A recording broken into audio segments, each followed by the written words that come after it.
नमस्कार, स्वागत है आपका एटीएस न्यूज और कवर फर्स्ट में। मैं आशुतोष पांडे। देश का सबसे लेटेस्ट ओपिनियन पोल आज आपके सामने होगा।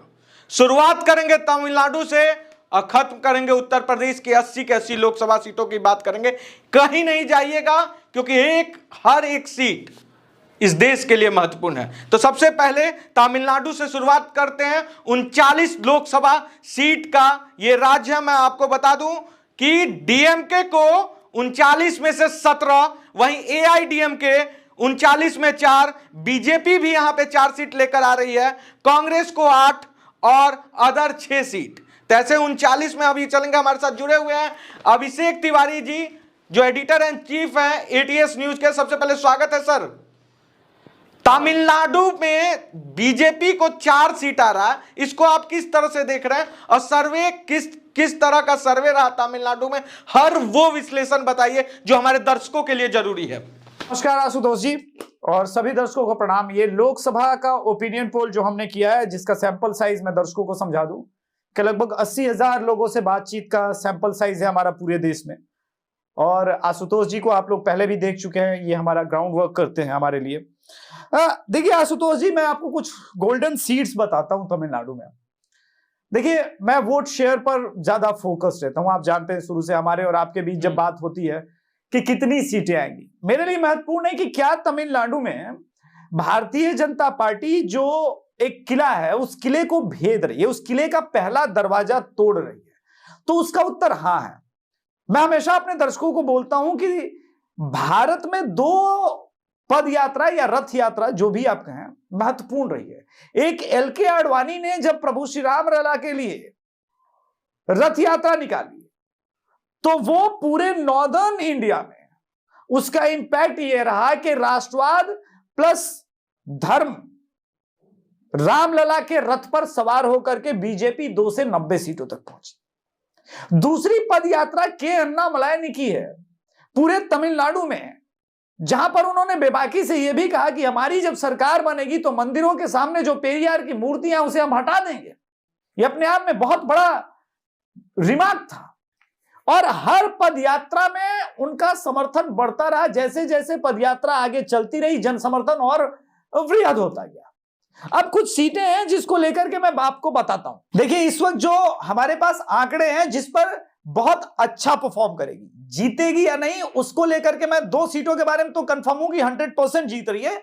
2 सीटों में भी और एज है। देखिए, वेल्लोर, कृष्णागिरी, तिरुवनवेली और तिरुपुर, इसके अलावे कोयंबटूर और मदुरई में भी बीजेपी अच्छा परफॉर्म कर रही है।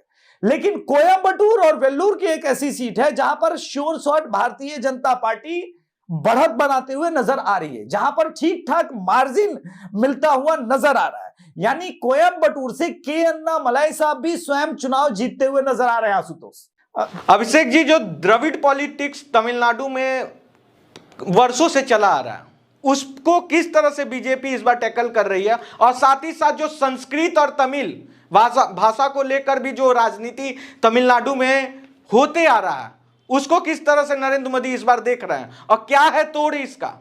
देखिए आशुतोष जी, ये थोड़ा सा टेक्निकल क्वेश्चन है। इसको यूं समझें कि चोल साम्राज्य से ही आप देखेंगे, पुराने चोल साम्राज्य के बनाए हुए काफी मंदिर हैं। मंदिर और मठ ने कभी भी तमिलनाडु की राजनीति में हस्तक्षेप नहीं किया। किंतु एक बार जब क्रिश्चियन मिशनरीज का प्रादुर्भाव होने लगा तमिलनाडु में, तो उन्होंने हमेशा राजनीति में डायरेक्टली इंटरफेयर किया। उसी का एक कारण है या रिफ्लेक्शन है जिसमें उदयनिधि स्टालिन कहते हैं कि सनातन धर्म को जड़ से मिटा देना चाहिए। सनातन धर्म डेंगू और मलेरिया, और अभी रिसेंटली पूर्णिया की भी रैली में, जो कि बिहार में नरेंद्र मोदी जी कर रहे थे, मैसेज दिया वहां कि इनके सहयोगी सनातन धर्म को मिटाना चाहते हैं। अब देखिए, एक हार्डकोर द्रविड़ पॉलिटिक्स करती है डीएमके, और एडीआईएमके जो है वो सॉफ्ट द्रविड़ पॉलिटिक्स करती है। लेकिन इसके बीच का जो 40% का मतदाता है वो अपने आप को हमेशा असहज महसूस करता रहा, क्योंकि उसके पास कभी कोई ऑप्शन ही नहीं था। मैं ये नहीं कह रहा हूं कि इस लोकसभा में वो 40 का 40% वोट शेयर शिफ्ट होता हुआ नजर आ रहा है, किंतु एक बात स्पष्ट है आशुतोष जी कि इस लोकसभा में बीजेपी प्लस 17% से ऊपर का वोट शेयर लेता हुआ मुझे स्पष्ट नजर आ रहा है। और अगर ये है, वो 20 जा सकता है, 22 जा सकता है। तब आप ये समझ लीजिए कि 3 फ्रंट की पॉलिटिक्स जब शुरू होगी, ये early days of Maharashtra politics, जैसे महाराष्ट्र में भाजपा का एंट्रेंस हुआ था, कुछ इसी प्रकार की पॉलिटिक्स शुरू हो रही है, जो कि कालांतर में एडीआईएमके के लिए बहुत मुश्किल होने जा रहा है। तमिलनाडु के बाद अब हम चलते हैं तेलंगाना में। आपको बता दें कि तेलंगाना में कुल 17 लोकसभा सीट है। वहीं 17 लोकसभा सीट में बीजेपी को 6 लोकसभा सीट पे बढ़त नजर आ रही है। वहीं बीआरएस 2, एआईएमआईएम 1 सीट, वो 1 सीट सिर्फ और सिर्फ हैदराबाद। और वहीं अगर कांग्रेस की बात करें तो 8। तो इसको किस तरह से देख रहे हैं अभिषेक जी? तेलंगाना के बारे में बताइए। देखिए, तेलंगाना में मोस्ट प्रॉब्ली बीजेपी इस बार सेकंड नंबर पर रहेगी और 6 से 7 सीटें, 8 सीटें, वो नंबर मतलब फ्लक्चुएट हो सकता है। किंतु एक बात तेलंगाना की राजनीति में जो स्टैब्लिश होती हुई नजर आ रही है कि राम लहर पर सवार और राम लहर का इंपैक्ट आपको भारत के एक दक्षिणी छोर पर स्थित स्टेट में ये देखने को साफ मिल रहा है। जब हमारी टीम वहां पर गई, हमने स्पेसिफिकली एक प्रश्न उठाया था कि क्या आप राम मंदिर बनने के बाद प्रसन्न हैं, खुश हैं? जो भाजपा के वोटर नहीं थे, उनका भी मानना है कि नहीं, ये बहुत बड़ा काम हुआ है। तो gravity of Ram temple first of all, and the second part is that Narendra Modi vision, dual politics जिसको कहते हैं, ये दो, इसके अलावे लाभार्थी योजना और तेलंगाना की पॉलिटिक्स में डाउनफॉल जो हुआ बीआरएस का, उसके बाद उनके वोटर्स को भी एक ऑप्शन चाहिए था।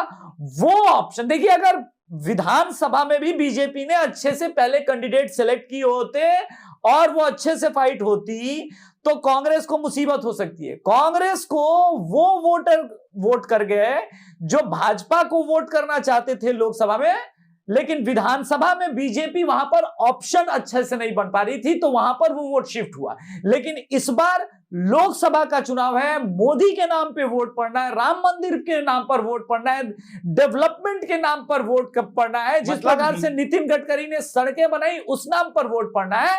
तो इसी वजह से आपको ये इंपैक्ट स्पष्ट रूप से वहां पर दिख रहा है। नॉर्थ तेलंगाना में भी बीजेपी का इस बार वोट शेयर राइज होने वाला है बम्पर। तेलंगाना में भी राम मंदिर मुद्दा है, निसंदेह तेलंगाना में मुद्दा है। देखिए, हम वो तो आंकड़े हैं ना, ये आंकड़ों से हम तो बात करते हैं। नॉर्थ तेलंगाना में राइज होने का कारण है हिंदू कैडर जो इनका बढ़ा है, जो संघ का भी कैडर वहां पर बढ़ा है, वहां पर वीएचपी का प्रेजेंस आ गया है, वहां पे बजरंग दल का प्रेजेंस आया, और ये प्रेजेंस सिग्निफिकेंट प्रेजेंस है जो कि वोट में ट्रांसलेट होता हुआ आपको नजर आ रहा है। ये बात खुल करके कोई चैनल आपको नहीं बताएगा। पौंडीचेरी लोकसभा सीट की अगर हम बात करें तो वहां पे एक ही लोकसभा सीट है, और अब मैं बता दूं आपको कि पौंडीचेरी में एक लोकसभा सीट है और वो बीजेपी को वहां से स्वीप करते हुए नजर आ रही है, बीजेपी स्वीप करते हुए नजर आ रही है। आगे बढ़ते हैं, केरल के 20 लोकसभा सीट की अगर हम बात करें तो केरल में यूडीएफ 11, बीजेपी 3 और एलडीएफ 6 सीट। इसको किस तरह से देख रहे हैं? बीजेपी मात्र केरल में 3 सीट लेकर आ रही है, इस पे क्या कहना है अभिषेक जी? आशुतोष जी, इसको मात्र मत कहिए। 2014 में भी खाता नहीं खुला था बीजेपी का, 2019 में भी बीजेपी का केरल में खाता नहीं खुला था। What I see as I said के तमिलनाडु को लेकर के भी जो मैंने कहा कि क्या दक्षिणी छोर पर बीजेपी वो किले ध्वस्त कर रही है जो परंपरागत रूप से भारतीय जनता पार्टी के लिए, जिसको कहते हैं मुफीद नहीं माने जाते थे, या यूं कहिए कि परंपरागत रूप से वो भारतीय जनता पार्टी का वोटर उधर पर नहीं मिलता था। लेकिन केरला को लेकर के अगर 2002-2003 में भी आप सुनेंगे तो संघ के कार्यकर्ता कहते थे कि हम एक दिन केरल में भी सरकार बनाएंगे, केरल में भी भारतीय जनता पार्टी सीटें लेकर के आएंगे। तो उस वक्त लोग हंसते थे। लेकिन मैं जो संघ की राजनीति को समझता हूं कि वो एक संघ ग्रेजुअली लोगों को जोड़ता है, कनेक्ट करता है, और वो प्रोसेस दिख रहा है। देखिए, 3 तो मैं नहीं कहूंगा कि 3 आ ही जाएगा, क्योंकि आपके और मेरे बीच हमेशा आंकड़ों को लेकर के डिफरेंशिएट रहता है, लेकिन वोट शेयर बीजेपी का एक बार फिर से वहां भी वोट शेयर 17-18% जाता हुआ दिख रहा है। 13% 2019 में भी पहुंचा था, और तिरुवनंतपुरम वाली जो सीट है वो पिछली बार भी मात्र 15,000 से भाजपा हारी थी। शशि थरूर मुसीबत में है और त्रिशूर सीट भी बीजेपी संभवतः जीतती हुई नजर आ रही है। 2 सीट बीजेपी केरल में अगर जीतती है तो दक्षिण में अगर आप देखेंगे कि बीजेपी न केवल अपना नंबर बढ़ा रही है बल्कि एनडीए का भी नंबर बहुत इंक्रीज हो रहा है। ये चिंता की बात इंडिया अलायंस के लिए इसलिए होनी चाहिए क्योंकि उनका एक नैरेटिव हमेशा से ये होता था कि उधर ज्यादा पढ़े लिखे लोग हैं और इस वजह से बीजेपी सीटें नहीं जीती। हालांकि ये मिथ कर्नाटका में या त्रिपुरा में भारतीय जनता पार्टी ने ध्वस्त पहले ही कर दिया था। देखिए एजुकेशन, मुझे लगता है कि जैसे जैसे बीजेपी का वोट शेयर राइज हो रहा है वो इंटेलेक्चुअल तबका ही है जो सबसे अधिक भाजपा को वोट करता है। ये बात और है कि ट्विटर ट्रोल आर्मी जो इस वक्त कांग्रेस की है वो ये समझती है कि अंधभक्त है, पर आप अंधभक्त किसी के तब बनते हैं जब आपको विश्वास होता है कि सामने वाली सरकार आपकी आकांक्षाओं पे, आपकी अपेक्षाओं पर खरा उतरने। केरल के बाद अब बात करते हैं कर्नाटक की। आपको बता दें कि कर्नाटक में 28 लोकसभा सीट है, उस 28 में बीजेपी 21 लोकसभा सीट में जीतते नजर आ रही है। वहीं अगर हम कांग्रेस की बात करें तो कांग्रेस 5 सीट और जेडीएस 2। क्या लगता है लिंगायत वोट बैंक को अभिषेक जी जो कहा जाता था कि कहीं ना कहीं बीजेपी से नाराज है, उसको एकजुट करने में बीजेपी कामयाब रही है? नहीं, लिंगायत वोट विधानसभा के चुनाव के समय नाराज था और उसका कारण था कि बीएस येदियुरप्पा का इन्वॉल्वमेंट नहीं ठीक से था। ये बातें सार्वजनिक रूप से मीडिया के पटल को रख देना चाहिए था। भारतीय जनता पार्टी कभी एक्सेप्ट नहीं करेगी, लेकिन जो बोम्मई के बीच में और बीएस येदियुरप्पा के बीच का इंटरनल कॉन्फ्लिक्ट था उसका असर साफ साफ लिंगायत वोटर्स में दिखा। लेकिन सिर्फ लिंगायत वोटर्स विधानसभा में बीजेपी से दूर नहीं गया था। आशुतोष जी, एक राजनीति में कहावत है और मैं इसको बहुत मानता हूं, इतिहास जब स्वयं को दोहराता है तो घटनाक्रम भी कुछ उसी प्रकार से बदलता है। जब चंद्रबाबू नायडू ने रेड्डी को गिरफ्तार किया था, वाईएसआर रेड्डी को गिरफ्तार किया था, तो उसका इंपैक्ट यह हुआ था कि सिंपैथी इतनी जबरदस्त चली थी वाईएसआर की तरफ कि साफ हो गए चंद्रबाबू नायडू। लेकिन वही गलती वाईएसआर रेड्डी ने भी की। चंद्रबाबू नायडू का अरेस्ट होना, उनको जेल भेजना, एक वो सिंपैथी। तो बीजेपी के साथ राम मंदिर, नरेंद्र मोदी की guarantee, double engine plus TDP का गठबंधन, ये सब और प्लस सेंटिमेंटल वैल्यू, ये सब इस वक्त एनडीए के फेवर में जा रहा है और इसी वजह से वहां पर सीटें बढ़ रही हैं। लेकिन गोल्डन सीट्स की जो बात करें, आरकू, नरासपुरम, तिरुपति, लेकिन फाइटिंग सीट्स में राजमुंद्री और राजमपेट, ये 2 लोकसभा सीट पर भी बहुत मेरी गहरी निगाह है और राजमुंद्री तो संभवतः बीजेपी निकाल भी ले जाए, ऐसा भी हो सकता है। तो ये देखने वाली बात है। हालांकि वाइजेक और विजयवाड़ा सीट भी बहुत अच्छा कर रही है बीजेपी। आज हम आपको 543 लोकसभा सीट का टोटल ओपिनियन पोल बताएंगे और सबसे लेटेस्ट ओपिनियन पोल है, तो इसीलिए हम थोड़ा जल्दी चलेंगे। और हम अब उड़ीसा की तरफ चलते हैं। 21 लोकसभा सीट है जिसमें बीजेपी 10 और बीजेडी 11। क्या लगता है इस बार भी पिछले 2014 की और 2019 के बाद ही 2024 में भी बीजेपी बड़ी पार्टी नहीं बनी उड़ीसा में? कहां रह गया कमी अभिषेक जी? देखिए, ये फिर एक बार इंटरेस्ट ऑफ कॉन्फ्लिक्ट है दर्शकों, चूंकि ये ग्राउंड पर होते हैं, ये भी डेटा लेके आते हैं और डेटा को मैं पढ़ता हूं और आपको पता है कि हमारे साथ की फैक्ट के डॉक्टर अविनाश भी उस डेटा को रिकरेक्ट करते हैं, एक बार रीचेक करते हैं। मेरा मानना है कि उड़ीसा में लोकसभा चुनाव में बीजेपी बड़ी पार्टी होगी, विधानसभा में बीजेपी बड़ी पार्टी नहीं होगी। देखिए, दोनों कारण बहुत स्पष्ट है। लेकिन मैं इस डेटा की बात करता हूं जहां पे बीजेडी 11 है और बीजेपी 10 है। मैं उसी के ऊपर आ रहा हूं। मेरा मानना है कि बीजेपी वहां पर 11 से 13 होगी और बीजेडी वेयर समवेयर 10 से 8 होगी, प्लस माइनस 2 सीट का वो अंतर हम लेके हमेशा चलते हैं, और लोकसभा में होगी, विधानसभा में नहीं होगी बीजेपी। देखिए, उसका भी एक कारण है। बीजेपी का राइज, पिछली बार बीजेपी 8 सीटों पे थी, तो अगर आपके भी आंकड़े को माने तो बीजेपी की तरफ स्विंग है, बीजेपी वहां भी अपने नंबर बढ़ा रही है। तो पहला कारण क्या है? बीजेडी के शासनकाल में एक सैचुरेशन आया है।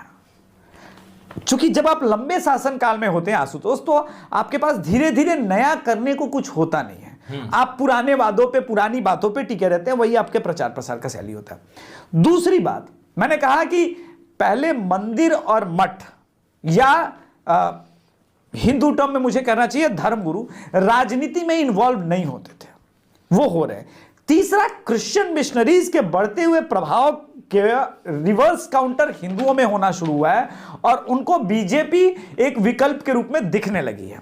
और विकल्प सिर्फ इसी वजह से कांग्रेस नहीं बन पाई कि कांग्रेस इज ऑल्सो, मतलब एक नोन फैक्ट के बारे में हम बात कर रहे हैं, और मैं डिप्लोमेटिक नहीं होता हूं, लोगों का यह मानना है, इवन ओडिशा में भी, कि वो एंटी हिंदू पार्टी है, इस वजह से कांग्रेस का राइज नहीं हो रहा है। और वो बेनिफिट भारतीय जनता पार्टी को मिल रहा है, और जो आपको सीटों में रिफ्लेक्ट होता हुआ नजर